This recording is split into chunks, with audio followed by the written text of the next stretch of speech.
Bonjour à toutes et à tous. Bienvenue, donc il est un petit peu plus de 14 heures. Bienvenue, sur ce webinaire, d'un format, assez innovant et exclusif, puisque donc on a la chance d'être, 3 partenaires réunis. Ce webinaire donc qui a pour thème, quelles actions de recouvrement pour quel profil client, dans un monde connecté.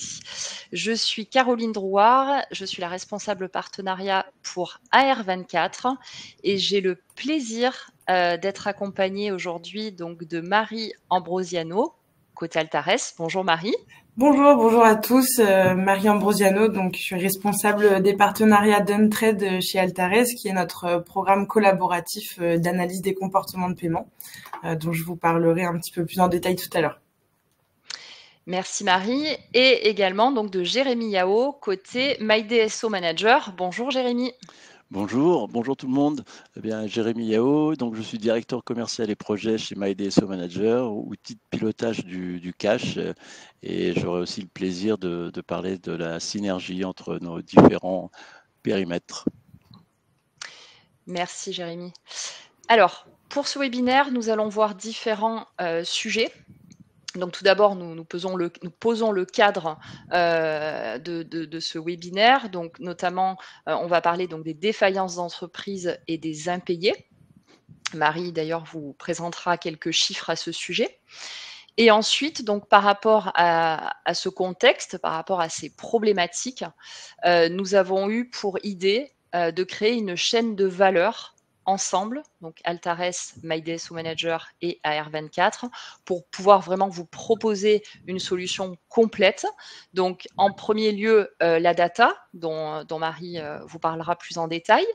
Ensuite, deuxième maillon de cette chaîne de valeur, la gestion du risque, dont vous parlera Jérémy. Et en troisième phase, le recommandé électronique pour tout ce qui concerne les relances d'impayés, dont j'aurai le plaisir de vous présenter. À la fin de ce webinaire, qui va durer une trentaine de minutes, nous aurons le plaisir de répondre à l'ensemble de vos questions. Donc surtout, n'hésitez pas, puisqu'on est vraiment 3 experts sur chacun de nos domaines. Donc n'hésitez pas à poser toutes vos questions dans le chat. Et donc voilà, à la fin, on aura vraiment, on prendra vraiment le temps d'y répondre. Donc nous démarrons. Marie, je te laisse la parole sur la partie défaillance d'entreprise. Oui, merci. Alors, on va effectivement commencer par faire un petit point sur l'évolution des défaillances d'entreprise au terme de ce premier trimestre 2024. Donc, sur le graphique que vous avez sous les yeux, donc vous retrouverez les données sur 12 mois glissants. On voit qu'au terme de ce premier trimestre, le nombre de défaillances d'entreprises augmente encore après la fin d'année 2023. Et on passe d'ailleurs la barre symbolique des 60 000 défauts sur une période de 12 mois glissants, ce qui est la première fois depuis l'été 2016. Mais on note quand même une lente amélioration puisque l'augmentation des faillites reste sous la barre des 20% depuis le début de l'année, donc de janvier à fin mai 2024. On atteint 28 000 faillites, ce qui est le chiffre le plus bas depuis 2 ans. Donc quand même quelques chiffres positifs. Et d'ailleurs, dans près d'un département sur 5, on note une certaine stabilisation, voire une diminution des ouvertures de procédures, même s'il reste toujours quelques disparités en région. L'Île-de-France, elle, reste très sensible aux difficultés de l'immobilier, donc elle enregistre malheureusement son pire trimestre depuis 20 ans, avec plus de 4000 défauts en 3 mois. En revanche, la situation s'améliore pour toutes les activités liées en lien avec le consommateur direct, comme les métiers de bouche, les activités sportives par exemple, ce qui ralentit fortement la sinistralité chez les TPE.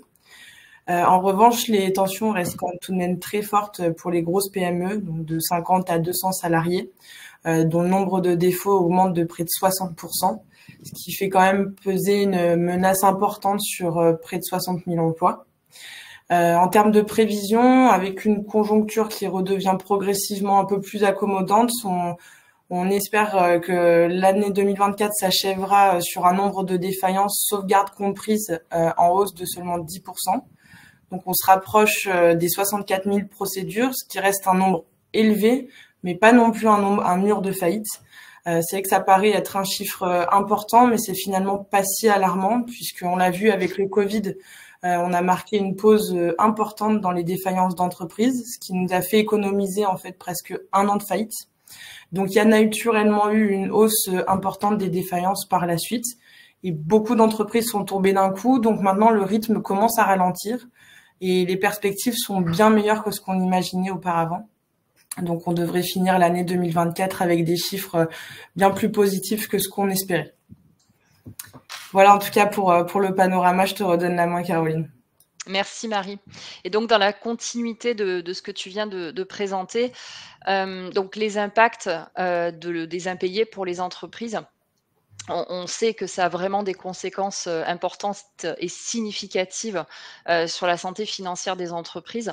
Et donc, on a repris 4 problématiques qui sont assez courantes et récurrentes par rapport aux impayés. Alors évidemment, la défaillance des entreprises, hein, on sait que les impayés sont la première cause de défaillance des entreprises, quel que soit le type d'entreprise, TPE, PME, ETI, voilà, grandes entreprises, tout type d'entreprise peut être concerné. Alors on sait aussi que les jeunes entreprises sont particulièrement vulnérables sur cette partie-là. La trésorerie, forcément, qui est mise à mal aussi par rapport aux impayés. Important aussi la dépendance par rapport à un client unique. On sait qu'une entreprise, lorsqu'elle est dépendante d'un client, un seul ou voire 2 clients, ça peut être vraiment dangereux et sensible pour elle par rapport, en effet, au risque d'impayé, puisque ça dépend évidemment de la santé financière de ce client ou de ses clients pour lequel elle dépend, dans lequel elle dépend. Et une quatrième problématique, en effet, c'est une facture impayée qui peut perturber de manière temporaire la gestion de l'entreprise, que ce soit côté collaborateur, que ce soit sur l'organisation de l'entreprise même, puisque pour compenser les pertes de ces factures impayées, l'entreprise va forcément, doit trouver des solutions pour augmenter son chiffre d'affaires. Et donc souvent, ça a un impact évidemment sur son organisation.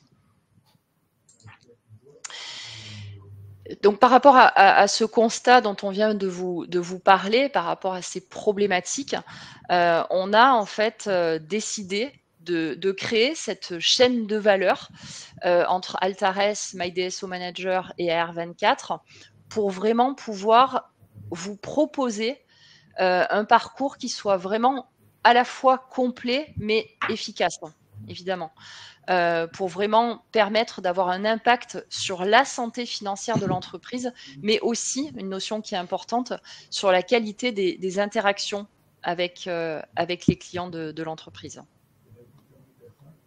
Et donc, par rapport à cette fameuse chaîne de valeur que nous avons imaginée pour vous, donc cette première partie de cette chaîne de valeur, nous démarrons par la data. Et donc, avec Altares, Marie, je te redonne la parole. Parfait, merci à toi Caroline.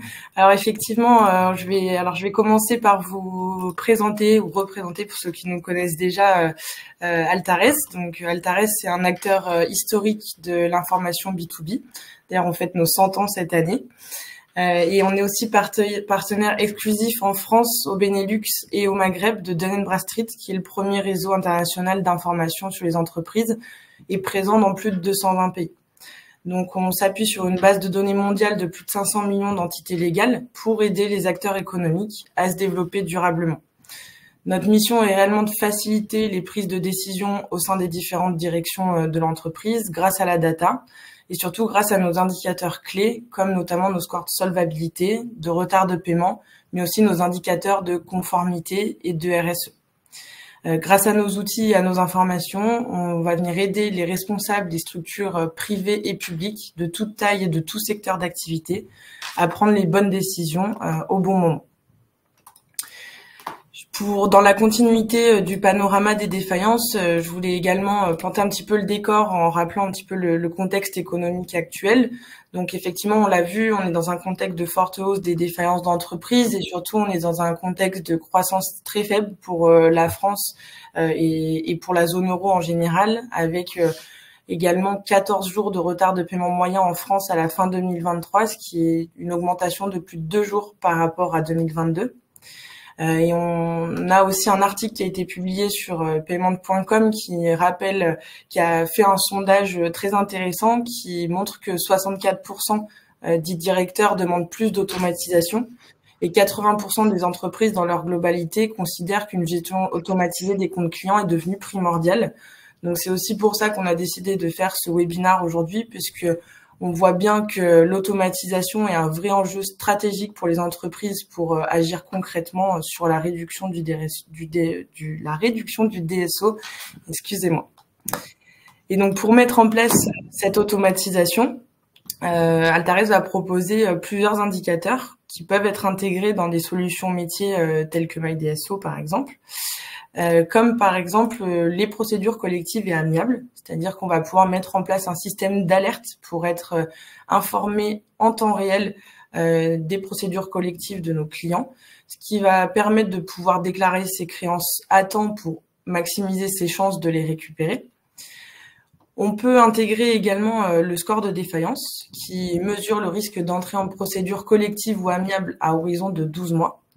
Et ce score de défaillance va permettre d'appliquer une politique crédit en adéquation avec le risque de défaillance, mais aussi, grâce à la connaissance de l'absence de risque, de pouvoir développer des partenariats pérennes au profit du développement commercial. Et pour terminer sur les indicateurs, on peut intégrer également le comportement de paiement, qui va être un indicateur vraiment très important pour la prise de décision, puisqu'en identifiant les bons et les mauvais comportements de paiement de vos clients, vous allez pouvoir appliquer les processus de recouvrement adaptés pour éviter les potentielles tensions de trésorerie par la suite. J'aimerais d'ailleurs faire un focus sur cet indicateur, qui est un vrai indicateur stratégique, puisqu'il va permettre l'analyse comparative des comportements de paiement pour optimiser les stratégies de crédit et de recouvrement. Je m'explique. Aujourd'hui, avoir accès au comportement de paiement va permettre aux entreprises de pouvoir comparer le comportement de paiement de leurs clients vis-à-vis d'elles, mais aussi vis-à-vis des autres fournisseurs. C'est-à-dire que ça va nous permettre de pouvoir agir sur 4 grands segments. Premièrement, la priorisation des relances, puisqu'effectivement, connaître le comportement de paiement de nos clients vis-à-vis de nous et vis-à-vis des autres va permettre d'adapter ces stratégies de relance. Peut-être qu'on va pas relancer de la même manière un client qui a du retard pour la première fois de seulement quelques jours qu'un client qui a du retard régulièrement, aussi bien avec nous qu'avec les autres fournisseurs. Cette analyse comparative, elle permet d'identifier aussi très rapidement les litiges, puisqu'on va pouvoir identifier rapidement les clients qui nous paieraient, nous, avec beaucoup de retard, mais qui payent très bien les autres. Donc, des sociétés qui n'ont pas de difficulté de paiement et qui bloquent peut-être la facture pour un problème sur le contrat, un problème avec la livraison ou que sais-je. En tout cas, ça va nous permettre de pouvoir prendre contact avec le client au plus tôt pour gérer le litige le plus rapidement possible. Cette analyse comparative, elle permet également de pouvoir optimiser les décisions de crédit. On en a rapidement parlé tout à l'heure, puisqu'effectivement, connaître le comportement de paiement de notre client en amont va nous permettre d'adapter notre décision de crédit en fonction de ce comportement de paiement et du besoin de trésorerie qu'on va avoir. Et le dernier point aussi très important, c'est l'orientation de l'activité commerciale. Puisqu'effectivement, connaître le bon comportement de paiement de nos clients permet de favoriser le business avec les sociétés qui payent bien tous leurs fournisseurs et de pouvoir se développer justement avec des sociétés qui ont des comportements de paiement sains et avec lesquels on est sûr, ou en tout cas quasiment sûr, d'être payé en temps et en heure. Donc cette analyse comparative va être vraiment intéressante, vraiment stratégique dans l'adaptation des stratégies de recouvrement. Et cette intégration de données va avoir plusieurs avantages. Premièrement, la proactivité, puisque effectivement, on va pouvoir améliorer notre proactivité grâce à une base de données qui va être toujours à jour et de pouvoir s'appuyer sur une analyse de solvabilité et de comportement de paiement pour prendre ces décisions. Et d'ailleurs, ces décisions, on va pouvoir les automatiser grâce aux données qu'on a intégrées et on va pouvoir les automatiser sur la base de critères qui sont objectifs, factuels, pour optimiser aussi la gestion du cash et augmenter aussi la productivité des équipes puisqu'on va leur faire gagner énormément de temps.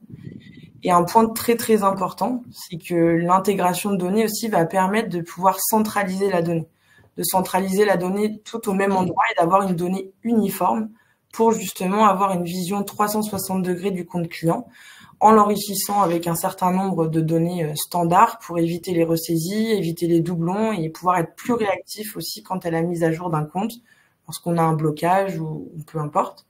Et donc avoir un référentiel unique va permettre d'alimenter tous nos outils métiers, que ce soit ERP, CRM ou outils de recouvrement comme MyDSO d'ailleurs, avec une donnée uniforme. Alors d'ailleurs, Jérémy, peut-être que tu voudrais ajouter quelques mots à ce sujet. Oui, effectivement, c'est vrai que tu parles des données, c'est un élément extrêmement capital, hein, puisqu'aujourd'hui, de la data, on en a tous azimuts. Un des gros avantages, là, c'est que les données qui sont fournies via Altares, c'est des données fiabilisées. Donc après, l'idée, c'est de pouvoir les exploiter en temps réel. Hein. Tu l'as bien dit, Marie, effectivement, d'être vraiment dans du temps réel, parce qu'aujourd'hui, le temps est déjà avant, mais encore plus aujourd'hui, c'est de l'argent, c'est de la réactivité, c'est de la longueur d'avance. Donc il faut être en mesure d'exploiter ces données en temps réel, d'avoir de justes données. Et donc, en les intégrant via des connecteurs dans MyDSO Manager, tu parlais de scénarios de relance derrière qu'on pouvait orchestrer sur la base de profils payeurs. C'est vrai que avoir une gestion et un pilotage de son poste client qui est fait de façon fine et intelligente pour optimiser la relation et l'améliorer tout en faisant rentrer du cash, c'est encore mieux. Mais pour ça, il faut que cette intégration de données soit absolument carrée et clean, quoi. Ça, c'est sûr. Merci pour ces précisions, Jérémy. Et d'ailleurs, ça va rejoindre un petit peu le point sur lequel je voulais terminer, puisqu'effectivement, on l'a vu, donc l'intégration de données et l'automatisation est un vrai enjeu stratégique. Mais il est important de rappeler quand même que tout projet d'automatisation doit absolument passer par une étape de fiabilisation de base de données. Puisque l'étape clé, c'est d'abord de pouvoir identifier ses clients. Donc l'information socle, finalement, va être le référentiel, que ce soit le référentiel Sirène ou le DUNS number à l'international, par exemple, à laquelle on va venir ajouter des données, des informations d'identité et d'adresse. Et cette fiabilisation de référentiel, elle va être un vrai enjeu stratégique pour tout l'ensemble de la chaîne order to cash. Et elle va être déterminante aussi, notamment sur certains points, notamment la facturation électronique, dont on parle beaucoup dernièrement, et qui va devenir une étape obligatoire pour toutes les entreprises, mais aussi le credit management, puisque identifier ses clients permet justement d'attribuer les bonnes informations aux bons clients et de pouvoir utiliser ces informations pour prendre ses décisions. Mais on l'a vu aussi tout à l'heure, ça va beaucoup aider à la gestion des litiges, puisqu'encore une fois, identifier ses clients, c'est le nerf de la guerre. Identifier ses clients permet de pouvoir établir des profils clients et de pouvoir adapter ses stratégies de crédit, de recouvrement, donc améliorer aussi l'efficacité du recouvrement en combinant certains processus, en automatisant certains processus via des solutions comme MyDSO et AR24 aussi, qui vient compléter toute cette chaîne de valeur. Donc, la mise en qualité du référentiel est vraiment une étape importante, voire même primordiale, je dirais, avant de se lancer dans tout projet d'automatisation. Et donc, Altares va pouvoir accompagner aussi les entreprises sur cette problématique. Donc, j'imagine, Jérémy, peut-être que tu as quelques mots à nous dire aussi sur ce point-là. Oui, c'est vrai que moi, je vais rebondir sur la dimension gestion des litiges dont tu as déjà parlé. Et c'est vrai que dans le pilotage du cash et dans la gestion du poste client au sens large, qu'on a appelé ici gestion du risque, parce que finalement, c'est le risque de ne pas être payé, le fait d'avoir une capacité d'identification des litiges qui soit rapide et surtout derrière d'améliorer le délai de résolution, parce que finalement, identifier un litige, c'est bien, mais le résoudre, c'est encore mieux, je dirais. C'est un axe qui est clé, et c'est vrai qu'en fusionnant nos compétences Altares, AR24, MyDSO Manager, pour avoir finalement comme un étau qui se met, un 12 étaux, hein, qui se met autour des problématiques clients, ça permet de répondre à beaucoup de sujets et d'avoir une force de frappe qui soit la plus efficace et la plus juste possible, quoi. Du cash au risque en passant par les litiges et pour aller vers ce que tu nommes l'efficience du recouvrement. Parfait, merci d'avoir rebondi là-dessus, et puis je vais te laisser la main pour nous présenter justement en détail MyDSO. D'accord, merci Marie, merci Caroline. Et donc la deuxième brique, pardon, je me permets oui, juste, bien c'est sûr. le deuxième maillon de notre fameuse chaîne de valeur. C'est ça, la chaîne de valeur qu'on a créée. Et je trouve que c'est une belle expression parce que ça donne vraiment une dimension un peu de puissance quand même, hein, parce qu'une chaîne, c'est solide.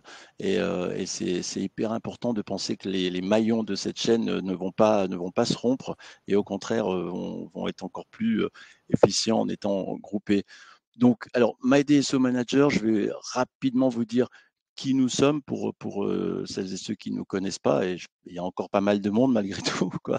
Donc, on est basé à Innovalley, à Mélan, au milieu des montagnes. Donc, ça, c'est important, on y tient parce que on a le style alpin, y compris dans la partie implémentation de nos projets. Donc, on va vite, on va très vite. Et c'est vrai que en montagne, une des grandes réussites, c'est d'atteindre le sommet rapidement en ayant économisé le maximum d'énergie. Donc, on essaye de profiter de notre emplacement pour garder ça à l'esprit.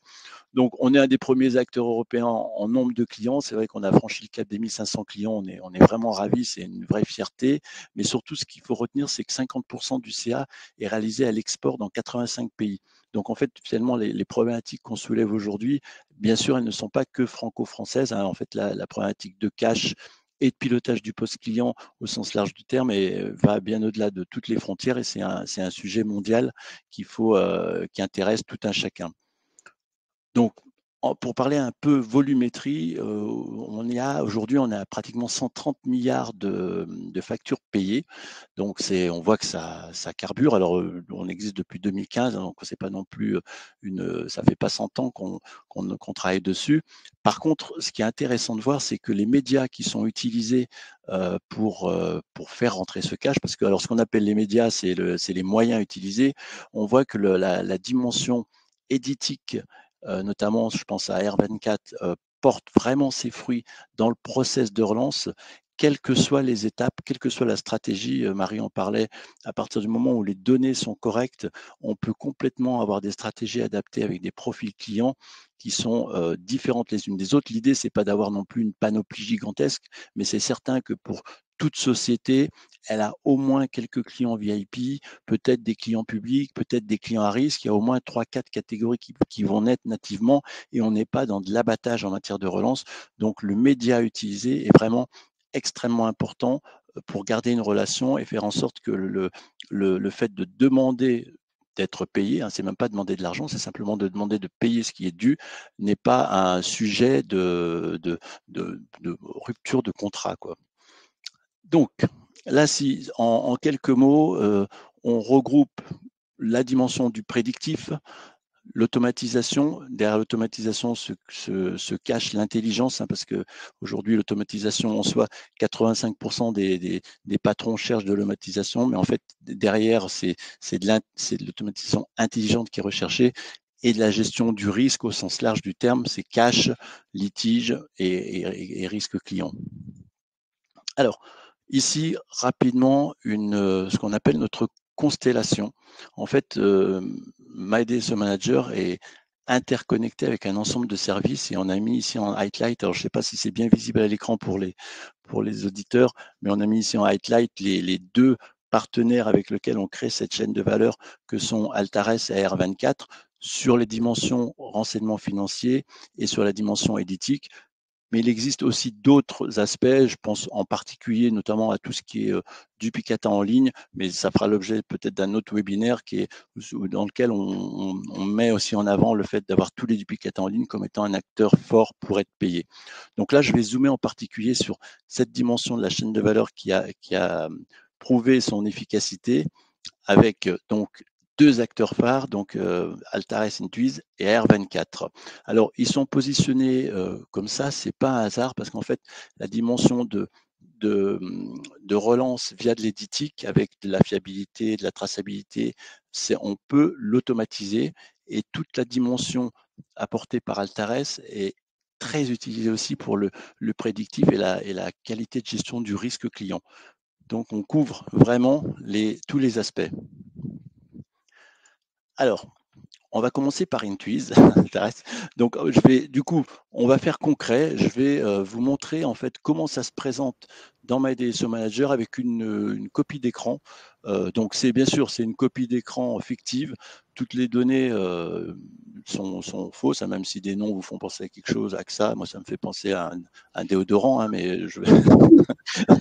Donc surtout ne vous inquiétez pas, et y compris la cohérence des chiffres, hein, puisque peut-être qu'ici vous voyez que ce client est mentionné comme étant un très bon payeur, et peut-être que le PAYDEX, le score et le crédit conseillé ne sont pas en adéquation. Donc c'est juste pour vous montrer en fait les données qui peuvent remonter au sein de la fiche client.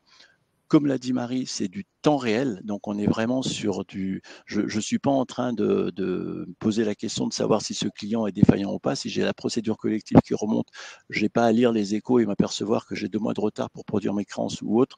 Donc tout est en temps réel. Et Marie, si tu veux bien, je vais te laisser nous redire un petit peu les indicateurs qui apparaissent ici, qui sont pertinents. Oui, effectivement, on le voit bien, c'est 3 indicateurs clés qui permettent une lecture vraiment claire et rapide du profil du client, avec notamment le PAYDEX ici qui est exprimé en nombre de jours.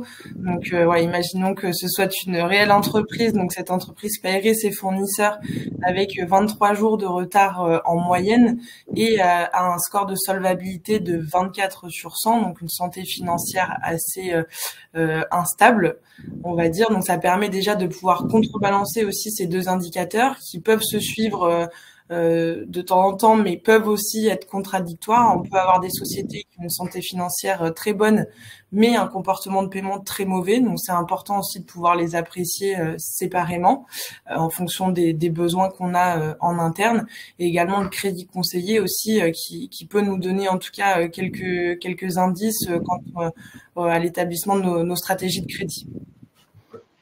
Parfait, merci Marie. Donc du coup, imaginez que demain, vous puissiez avoir sur chacun des clients sur lequel vous le souhaitez, hein, vous n'êtes pas obligé de faire la totalité de votre portefeuille, mais en tout cas d'avoir cette information en live et de pouvoir l'exploiter par des fonctionnalités qui vous mettront en surbrillance dès qu'il y a une alerte ou qu'il y a une stratégie qui change sur tel ou tel client. Donc vous êtes vraiment en pilotage assuré par de l'intelligence en arrière-plan sur la base de données fiables.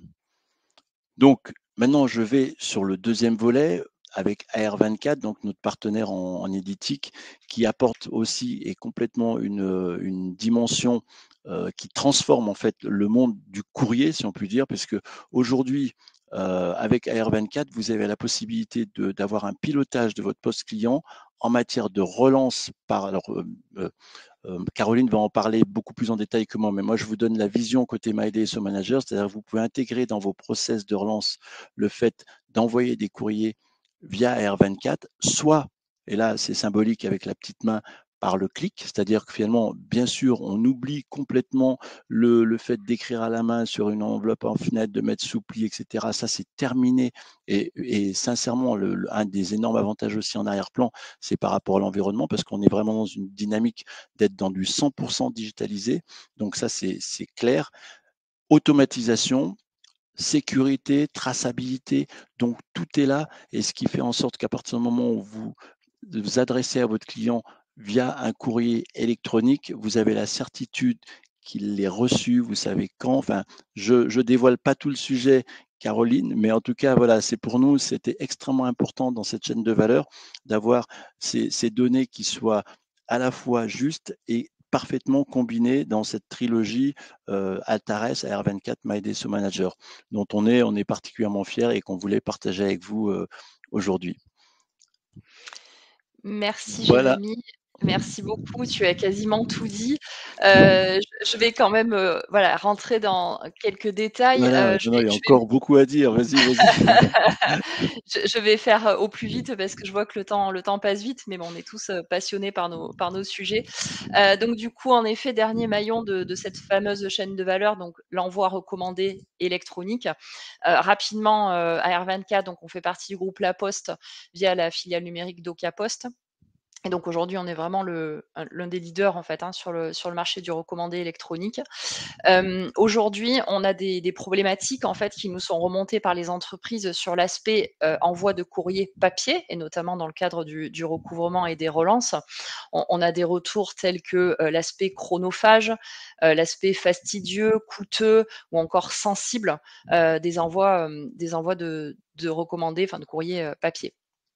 Par rapport justement à ces problématiques, aujourd'hui, donc l'envoi recommandé, électronique à R24, Jérémy le disait tout à l'heure, est 100 digital, de l'envoi jusqu'à la réception. À aucun moment, il va y avoir un aspect d'impression de documents. C'est vraiment que du digital. Le RE, donc envoi recommandé électronique, il répond à une réglementation qui est la réglementation européenne eIDAS. Donc c'est l'article 43.1 de cette fameuse réglementation qui encadre l'envoi recommandé électronique. Et il est parfaitement adapté lorsque vous voulez vous assurer, vous en tant qu'entreprise, qu'un destinataire, et notamment un client débiteur, a bien reçu sa relance, a bien reçu son courrier. En effet, avec le RE, donc vous avez à la fois la sécurité, la traçabilité de l'envoi jusqu'à la réception, avec l'ensemble des preuves qui sont générées de manière dématérialisée. J'essaie de faire le plus rapidement possible. Quelques caractéristiques qui sont obligatoires et qui encadrent l'envoi recommandé électronique, et vous allez en retrouver qui sont identiques pour le recommandé papier. Par exemple, l'anonymat. Quand vous envoyez un recommandé électronique, le destinataire ne connaît pas l'identité de son expéditeur tant qu'il n'a pas accusé réception du courrier. Ça, c'est une première chose. Le délai, il faut savoir qu'un destinataire qui reçoit un recommandé électronique a 15 jours pour accepter ou refuser ce courrier, tout comme le recommandé papier. En revanche, quelques différences par rapport à l'aspect, la version papier, c'est la conservation. Il faut savoir que l'ensemble de vos courriers recommandés électroniques ainsi que les preuves et les pièces jointes sont conservées pendant 10 ans par AR24. La loi impose 7 ans, mais AR24 a choisi de les conserver pendant 10 ans. Aspect important également, c'est le recueil du consentement. L'envoi recommandé électronique n'exige pas le consentement du destinataire. Ça, c'est une notion très importante, notamment dans le cadre du recouvrement, parce qu'on peut imaginer que quand on demande le consentement à un destinataire pour le relancer ou dans le cas de mise en demeure, il y a peu de chances que le destinataire donne son consentement. Ça, c'est un aspect important sur cette solution. Dans le cadre du recouvrement, ce qui est intéressant aussi, c'est que vous pouvez intégrer un lien de paiement dans votre recommandé électronique, donc ce qui va de fait engager fortement plus votre débiteur et permettre d'avoir un taux de paiement plus élevé. Les relances, 4 relances automatisées, c'est important aussi. C'est-à-dire que quand vous envoyez un envoi recommandé électronique, vous n'êtes pas obligé de suivre et de refaire des relances par la suite. Quand vous envoyez un ERE, vous avez inclus dans cet envoi 4 relances automatisées. Donc 4 fois, le destinataire va être relancé pour que le taux d'ouverture soit le meilleur possible.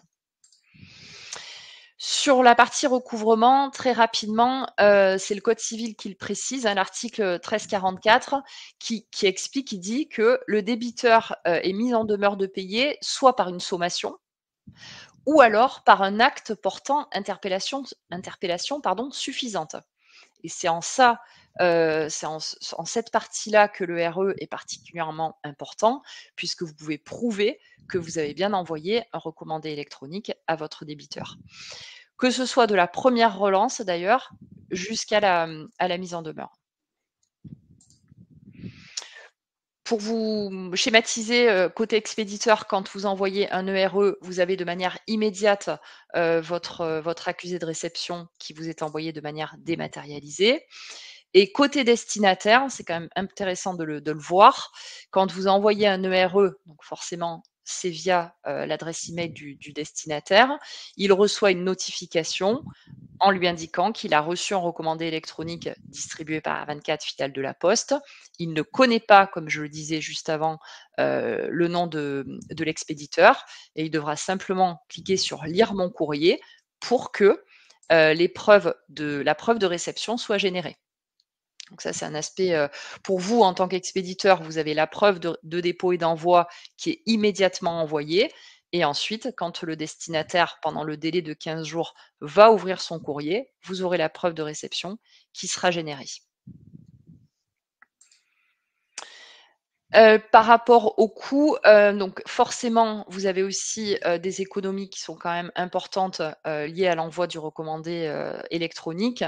On a fait un comparatif entre le papier et la version sans papier, donc par ERE. Et en moyenne, vous faites des économies entre 2 et 3 fois, enfin, vous économisez, pardon, entre 2 et 3 fois par rapport à votre budget courrier papier. 2 à 3 fois moins cher que l'envoi papier. Tout à l'heure, Marie, ça me revient, tout à l'heure, Marie en parlait. Les délais de paiement, aujourd'hui, les entreprises voient leur délai de paiement augmenter, donc 2 jours supplémentaires, hein, c'est ce que tu disais, Marie. L'intérêt aussi de l'ERE par rapport à cet aspect-là, c'est que vous n'avez plus les délais d'acheminement postaux. Donc vous gagnez, donc c'est plus rapide forcément, et vous gagnez entre 2 et 4 jours de délai d'acheminement postal, ce qui n'est pas négligeable, loin de là, dans le cadre notamment de votre DSO. Et les autres bénéfices, le côté bien sûr pratique, la partie économique, nous venons d'en parler, sécurisé aussi, évidemment, du début jusqu'à la réception, enfin de l'envoi jusqu'à la réception, l'aspect réglementaire via la réglementation EIDAS, et l'enjeu environnemental.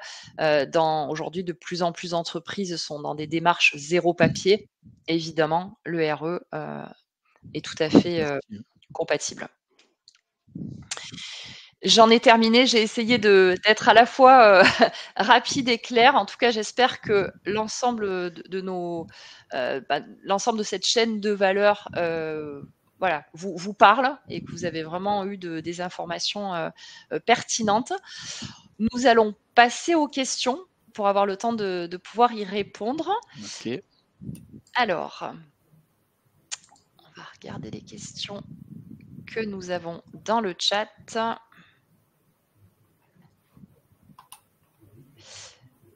Alors, bonjour. Je me permets sur la première question que je vais prendre. Bonjour, quelle différence entre DocaPost et AR24 en termes d'envoi? Le RE est-il reconnu devant les tribunaux? Alors, AR24 fait partie de DocaPost depuis 2020, exactement. Et donc, nous sommes vraiment spécialisés sur le recommandé électronique. D'autres entités du groupe DocaPost proposent de l'envoi format papier. Nous sommes vraiment sur du 100% digital et c'est notre marque de fabrique, si je puis m'exprimer ainsi. Le RE est-il reconnu devant les tribunaux? Alors, oui, clairement. J'en ai parlé juste avant, mais vous avez peut-être posé la question au début. Dans le cadre du Code civil, l'article 1344 précise clairement que l'envoi recommandé n'est pas obligatoire. En revanche, on doit pouvoir prouver qu'on a mené des actes qui portent interpellation suffisante auprès du débiteur. Et en ça, donc le RE, grâce à sa traçabilité et à l'eurodatage qualifié, vous pouvez bien prouver devant une juridiction que vous avez fait le nécessaire. Alors, est-ce que j'ai d'autres... Une autre question plutôt pour Jérémy, je crois. Oui. Alors, vas-y. Sur la composition de notre fichier client par code NAF, c'est ça. Hein, donc, concernant le slide fiche client avec les données de Intuise, peut-on avoir une vision par code NAF? Alors, en fait, vous pouvez vraiment construire, je dirais, votre fiche client sur la base des données que vous souhaitez voir affichées. On a donc des champs perso. Par défaut, on va vous proposer déjà des champs standards qui permettent d'avoir des filtres sur des reporting, des consultations en ligne sur plusieurs critères. Et vous pouvez bien sûr ajouter des informations pour enrichir en fait votre parc de données et les exploiter comme bon vous semble. Donc oui. Parfait. Alors, il y a une autre. Vas-y, Jérémy. Je voyais, il y en avait une pour. AR24, je crois. Oui, pour Marie, ouais, je vois. Alors, quelle assurance avons-nous de la validité de l'adresse mail de notre interlocuteur ou encore de sa capacité à représenter l'entreprise? Donc ça, je pense que c'est plus pour toi, Caroline. Merci Marie. Alors, en effet, par rapport à l'assurance de l'adresse, de la validité de l'adresse mail, en fait, si on fait une comparaison avec le format, papier, enfin le recommandé papier, c'est la même chose que, quand vous avez par exemple un retour, ce qu'on appelle le PND, donc non distribué, pli non distribué, et c'est souvent lié à une adresse. En fait, c'est pareil, c'est-à-dire il faut qu'on puisse prouver la bonne validité de l'adresse mail, évidemment. En revanche, quand vous avez pour habitude de communiquer avec vos clients par mail, et ce qui est de plus en plus le cas pour les entreprises, vous pouvez évidemment prouver devant une juridiction que c'est bien l'adresse mail qui est utilisée habituellement pour communiquer avec vos clients. Et donc, c'est cette même adresse-là qui va être utilisée aussi dans le cas de recouvrement et dans le cas de relance. Et c'est la même chose si on parle d'adresse postale. Alors, je crois qu'on a fait le tour des questions dans le chat commun. En revanche, on a une petite question qui m'est parvenue en direct, notamment sur le comportement de paiement. Ouais. Comment est-ce qu'il est calculé, est-ce que le comportement de paiement est calculé?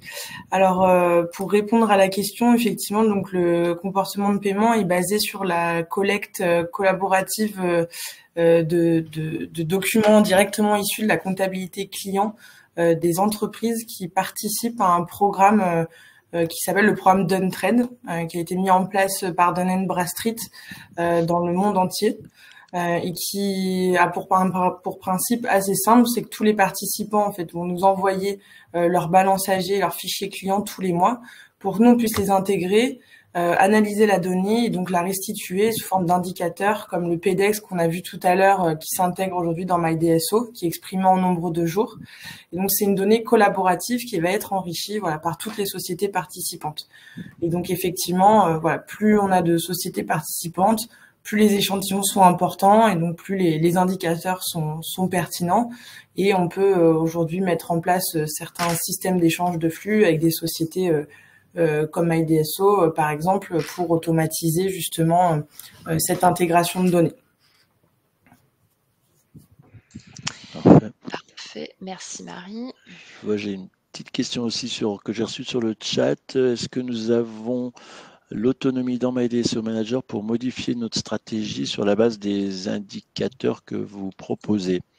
Alors oui, effectivement, bonne question. Vous pouvez complètement paramétrer, je dirais, vous-même votre stratégie. C'est même fortement conseillé et c'est ce qu'on fait en formation pour que vous l'adaptiez à vos besoins de l'instant, parce qu'une stratégie peut évoluer dans le temps, mais en tout cas, vous avez toute la liberté de créer vos scénarios, de créer vos étapes, vos fréquences sur la base des indicateurs que vous souhaitez, pour ensuite avoir une dynamique de relance, dynamique que vous pouvez même activer par une nouvelle fonctionnalité qu'on a mise en place qui s'appelle le Search and Assign, c'est-à-dire finalement vous injectez votre façon de penser dans MyDSO Manager et ensuite il le fait pour vous, c'est-à-dire que vous n'avez pas à vous poser la question de savoir tiens, tel client qui a tel score PDEX, je voudrais qu'il soit dans tel groupe pour faire telle stratégie. Dès qu'un client passe dans tel score, il passe dans le groupe que vous souhaitez et adopte la stratégie que vous avez définie. Donc c'est vraiment une façon de transformer ses process de travail qui est très avant-gardiste parce que vous mêlez votre propre intelligence à celle de la machine et ensuite ça se combine et ça sublime un peu vos résultats et votre efficacité en s'appuyant sur les DITIC, sur les scores et puis sur plein d'autres informations que vous pouvez avoir dans votre base. Parfait, merci Jérémy. Alors, ce qui est plutôt bien, c'est qu'on a vraiment respecté le timing. Je ne sais pas si on a d'autres questions. Alors... Je crois qu'on a fait le tour, en tout cas. Attends, je regarde sur le chat commun. Tout à fait. Exactement. Vous allez, alors pour les personnes qui sont arrivées peut-être en cours de webinaire, vous recevrez, Marie, tu me confirmes, hein, mais oui, vous oui. recevrez le replay de l'intégralité du webinaire. Voilà, s'il y a des parties que vous n'avez pas pu vous n'avez pas pu suivre. En tout cas, merci beaucoup. C'était un plaisir de pouvoir animer ce webinaire avec vous. Et si vous avez des questions par la suite, n'hésitez pas à prendre contact avec nous. Tout à fait. Merci à tous les trois et merci pour votre attention. Très bon après-midi. Bon après-midi à tout le monde. Merci. Au revoir. Au revoir.